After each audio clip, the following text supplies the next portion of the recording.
Halo, apa kabar semuanya? Semoga semua dalam keadaan sehat.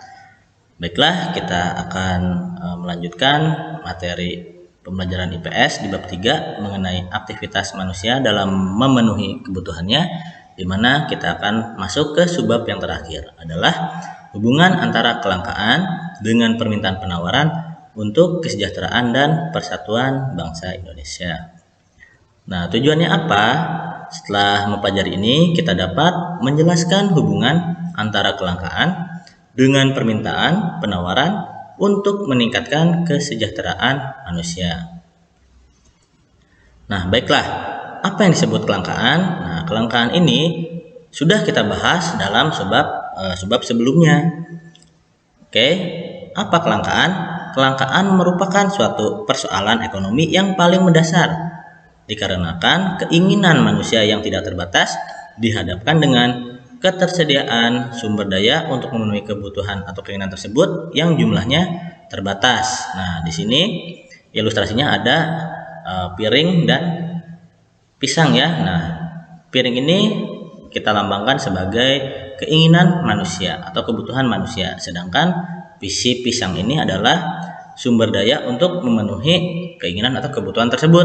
Nah, di sini jumlah piringnya 2, jumlah pisangnya 1. Berarti tidak seimbang antara jumlah keinginan manusia tadi dengan jumlah si barang untuk memenuhi kebutuhannya tersebut, sehingga di sini 1 piringnya kosong. Nah, disinilah yang disebut dengan apa itu kelangkaan.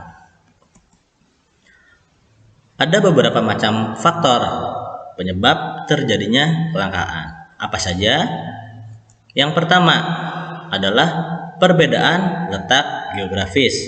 Nah, di sini kita perhatikan ada 2 gambar, di mana yang satu gambar tadi, yang pertama dia memperlihatkan daerah yang hijau subur, sedangkan gambar kedua adalah daerah yang gersang. Nah, perbedaan letak geografis ini antara daerah subur dan gersang tadi pastinya akan menyebabkan sumber daya alamnya tidak sama yang dihasilkan ya.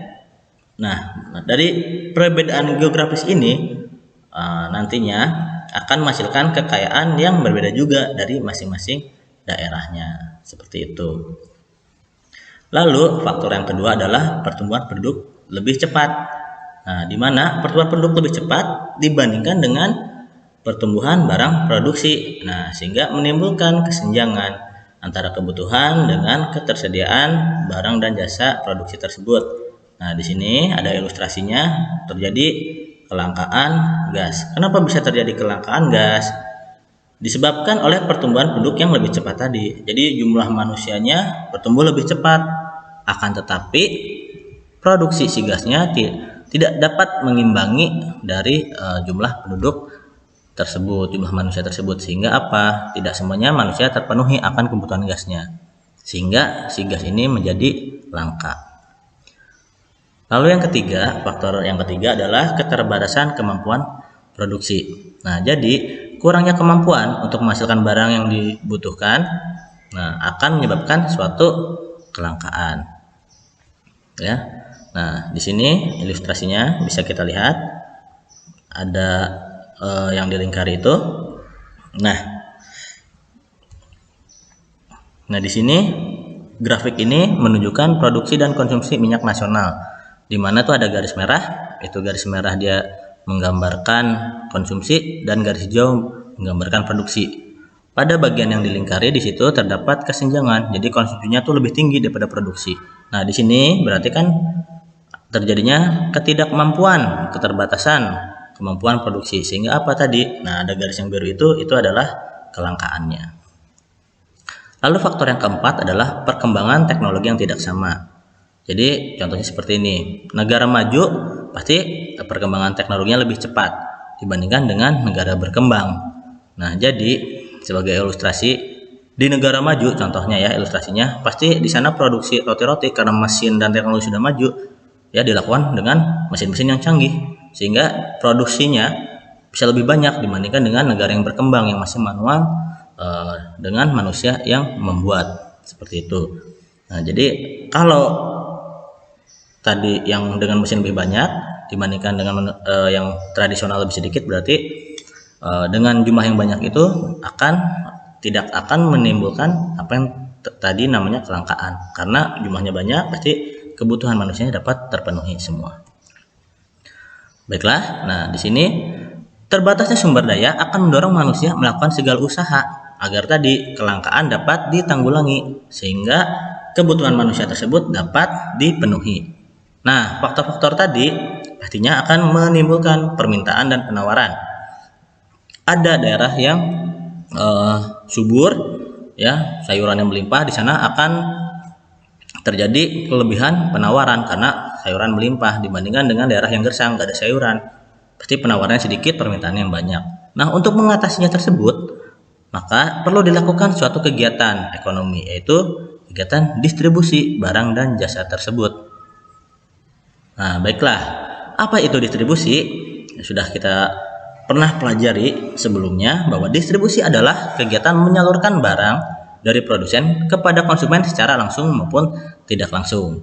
Nah, salah satu kegiatan distribusi ini bisa dilakukan melalui pasar. Nah, di sini kita akan mempelajari apa ini pasar dengan distribusi kaitannya. Nah, peranan pasar dengan distribusi. Yang pertama, akan mempermudah konsumen memperoleh barang dan jasa, ya kan? Dengan adanya pasar, ya, barang jasa yang dihasilkan produsen dapat dinikmati oleh konsumen melalui pasar tadi, mau pasar tradisional, pasar modern, ya kan? Jadi misalnya nih kita mau cari barang, pasti nyarinya ke pasar, ya, mau mencari ikan, contohnya, ya ada pasar tradisional di sana, atau yang lebih modern lagi pasarnya. Sama-sama kita dapat memenuhi kebutuhan kita akan tadi ikan ini. Lalu yang kedua adalah membentuk kestabilan harga. Nah, dengan adanya pasar tadi, jadi barang-barang itu kan ke konsumen lancar. Kalau barang ke konsumen lancar, konsumen juga semua dapat memenuhi kebutuhannya dengan barang tadi, maka tidak akan terjadi apa yang namanya kelangkaan, sehingga harganya stabil. Nah, kenapa bisa dibilang stabil? Jadi gini aja, kalau misalnya barang itu sedikit, barang itu langka, dicari-cari kemana nggak ada, pastinya barang itu nanti akan mahal, ya. Nah, sama halnya dengan misalnya nih, barang ini banyak, tapi nggak bisa dipasarkan, nggak bisa dijual, ya kan? Siapa yang mau beli nggak bisa dijual, akhirnya apa? Barang ini jual murah, jadi harganya nggak stabil. Nah, makanya dengan adanya pasar tadi akan membentuk kestabilan harga, karena barangnya bisa tetap terus mengalir dari produsen ke konsumen. Nah, lalu yang ketiga adalah produsen juga akan dapat mempertahankan keuntungannya. Ya, tadi kan sudah kita bahas sebelumnya bahwa si produsen ini kan pasti ingin barangnya itu terjual, ya kan? Nah, bagaimana barangnya terjual tadi? Didistribusikanlah salah satunya melalui pasar. Kalau barangnya terjual, otomatis penghasilan dan keuntungan dia pun akan terus bertahan. Nah, lalu bagaimana peran pasar dalam pemenuhan kebutuhan nasional kita? Nah, yang pertama ada perannya untuk produsen.